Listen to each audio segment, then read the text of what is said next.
7층까지 올라간 것으로 확인이 되는데 그중에 7층에 있는 판사실 중에서 유독 영장 판사 방만 의도적으로 파손이 되고 그 안에 들어간 흔적이 있는 걸로 봐서는 이런 부분에 대해서 알고서 오지 않았나 하는 추측을 하고 있습니다. 정신적인 충격 이런 부분을 빼고 시설의 물적인 피해는 현재로서는 6억 내지 7억 원 정도의 피해가 발생한 것으로 보입니다. 저도 그렇고 다른 대법관님들도 그렇고 30년 이상 법관 생활하면서 초유의 미정유의 사태라는 데 대해서 큰 충격을 다들 받았다 이런 말씀들이 있었습니다.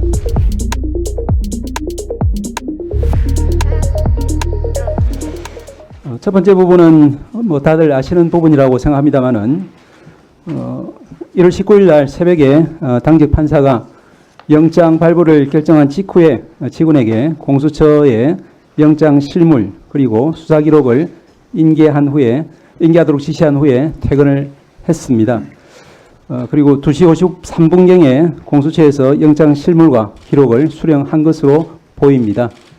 2시 59분경에 서부지방법원에서 영장 발부 사실을 공지를 했습니다. 3시경에 대통령 구속영장 발부가 언론을 통해서 보도가 되었습니다. 3시 7분경 인근에서 시위를 벌이던 지지자들이 극도로 흥분해서 경찰 저지선을 뚫고 일부는 담을 넘어 법원 경내에 침입을 했습니다. 3시 21분경 지지자들이 경찰로부터 빼앗은 방패나 플라스틱 의자 등으로 법원 정문과 유리창을 깨부수면서 법원 내부에 진입을 했습니다. 당시에 그 지지자들이 소화기 등을 던져서 법원 유리창과 집기 등을 부수고 또한 영장을 발부한 판사를 찾기도 했습니다. 이 부분은 7층까지 올라간 것으로 확인이 되는데 그중에 7층에 있는 판사실 중에서 유독 영장 판사 방만 의도적으로 파손이 되고 그 안에 들어간 흔적이 있는 걸로 봐서는 이런 부분에 대해서 알고서 오지 않았나 하는 추측을 하고 있습니다. 3시 32분경에 경찰이 법원 내부에 투입되어서 지지자들을 진압하고 현행범으로 체포를 시작했고 그 사이에 법원 직원들은 혹은 옥상으로 혹은 지하로 대피를 해서 신병의 안전을 도모했지만 그 과정에서 심각한 정신적인 충격을 많이 받았을 것으로 저희들 보고 있습니다.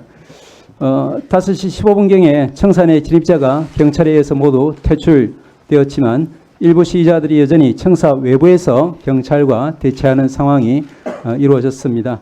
7시 28분경에 청사 외부 시위대도 대부분 해산이 되었고 일부 시위자들만이 청사와 비교적 떨어진 거리에서 개별적으로 산발적 시위를 벌인 것으로 보입니다. 전체적으로 저희들이 이제 정신적인 충격 이런 부분을 빼고 시설의 물적인 피해는 현재로서는 6억 내지 7억 원 정도의 피해가 발생한 것으로 보입니다.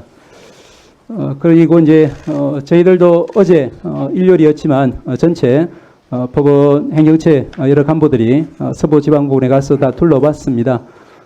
이제 동영상을 통해서 다들 보셨겠지만 제가 제일 충격을 받은 부분은 발바닥을 이제 디딜 틈도 없을 만큼 유리가 파편화되어서 많이 굴러다니는 그런 모습에서 충격을 제일 많이 받았다는 말씀을 드릴 수 있을 것 같습니다.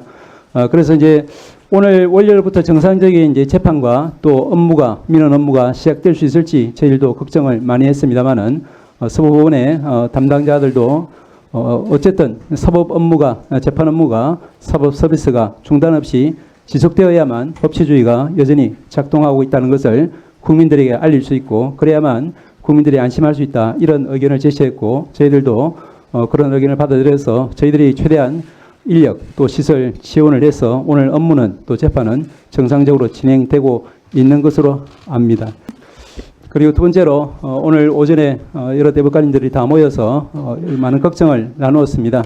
제가 이제 조금 정리해 본 바로는 이와 같습니다. 첫째로는 저도 그렇고 다른 대법관님들도 그렇고 30년 이상 법관 생활하면서 초유의 미정유의 사태라는 데 대해서 큰 충격을 다들 받았다 이런 말씀들이 있었습니다. 그리고 법관 사법부가 아니라 법관 개개인이 모두 독립된 헌법기관인데 이와 같은 법관들의 개인에 대한 또 법원의 재판에 대한 그와 같은 테러행 시도라는 것은 법치주의에 대한 전면 부정일 뿐 아니라 우리가 사법부, 국회, 또 정부 등 모든 헌법기관 전체에 대한 이제 부정행위일 수 있기 때문에 굉장히 심각한 사안으로 봐야 된다, 이런 말씀들이 있었고, 또한 이것이 이제 이번이 마지막이 아니라 시작이 되어서는 정말로 곤란하겠다. 왜냐하면 법치주의 무시의 이와 같은 극단적인 행위가 일상화될 경우에 우리나라가 존립할 수 없다는 그런 걱정들을 많이 피력을 했습니다. 그렇기 때문에 이번에 명확한 이제 수습 그리고 입장 정리가 필요하지 않겠냐, 이런 말씀들을 주셨습니다.